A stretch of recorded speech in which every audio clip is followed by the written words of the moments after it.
আসসালামু আলাইকুম। ফুলকপির পাকোড়া বানানোর জন্য আমি একটা ফুলকপিকে কেটে ভালো করে ধুয়ে পরিষ্কার করে নিলাম।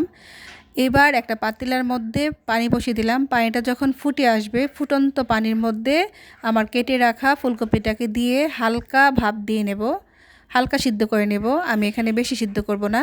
এই ফুলকপির পাকোড়া বানানোর জন্য আমি নিয়ে নিলাম 1 কাপ বেসন, 1 কাপ চালের গুঁড়া, এর মধ্যে দিয়ে দিলাম মরিচের গুঁড়া, হলুদ গুঁড়া, জিরা গুঁড়া, পরিমাণ মতো লবণ আর পানি দিয়ে একটা ব্যাটার তৈরি করে নিলাম।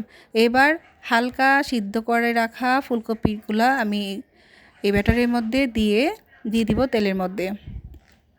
এভাবে ফুলকপির পাকোড়া বানালে খেতে অনেক মজা হয়। বিশেষ করে চালের গুঁড়া দিলে পাকোড়াটা অনেক মচমচা হয়। আর এই শীতে প্রচুর পরিমাণে ফুলকপি বাজারে পাওয়া যায় এবং ফুলকপির দামটাও কম হয়।